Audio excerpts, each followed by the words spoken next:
everyone. My name is Jenny Gowan, a social studies specialist, and I'm going to be going over Activity 4, Timeline of Texas, that coincides and partners with the Porch Talk book, a conversation about archaeology in the Texas Panhandle.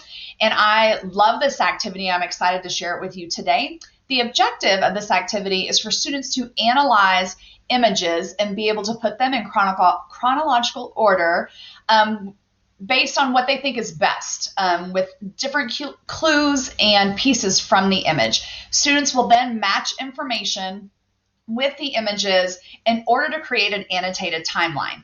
You notice that we'll have the 7th grade standards at the bottom of page 1, so you know what standards to connect this activity to. The educator's guide is going to outline how you can do this activity with your students. It by no means is the end-all be-all, so feel free to make adjustments because you do know your students best, so feel free to switch things up if you need to.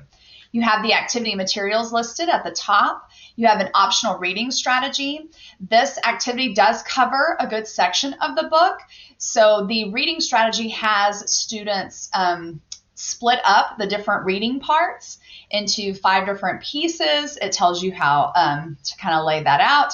And then each person is in charge of their reading, and they can take notes on a sticky note. I find that my students really enjoy that because a sticky note is very small. Oh, these are all the notes I have to take. That's completely doable. So it makes the reading feel a little bit more, for students who lack confidence with reading, it gives them a more doable mindset when it comes to tackling the activity. Then with the actual social studies activity, each student or student group is going to put the timeline images in the chronological order that they feel is best. This is not a gotcha activity. I definitely would not grade this activity. It's just for them to discuss and interact with the images and have some quality conversations and see how they do.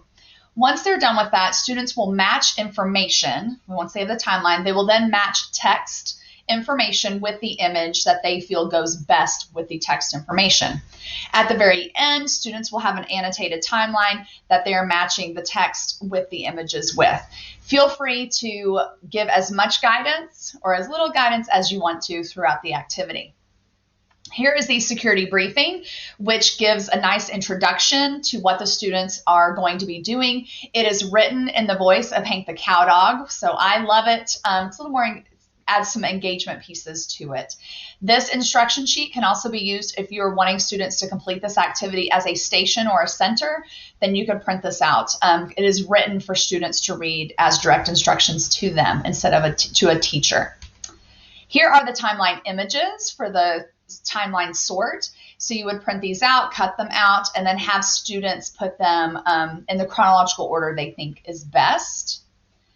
This gives you a timeline, a teacher key, if you will, to know where these images fit as far as a chronological order.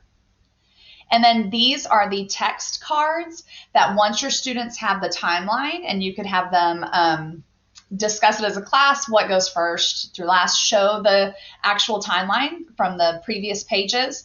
Once you have that timeline done, then you can give them the text information, and now their job is to match the text information with the timeline image they think it best fits, looking for context clues and different pieces from the images. Last but not least, here is the annotated timeline. So once they've matched the picture with the text, then they'll fill in their notes. Now, granted, these boxes are not big enough for them to write down everything you just saw in these text boxes. That is on purpose. What you're wanting students to do is to summarize, usually in 10 to 15 words.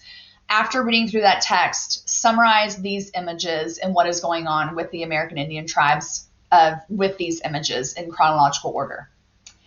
Last but not least, this is a nice little writing assignment.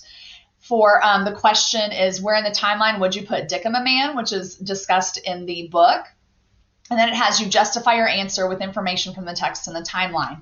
So they can reread that part of the book and write down some notes. Then we have the question, claim, evidence, and reasoning outline for students to follow, because writing assignments can sometimes be a little tricky. And as an extra added resource for you, there is the question, claim, evidence, and reasoning sentence stems. Okay, that is activity 4. Good luck.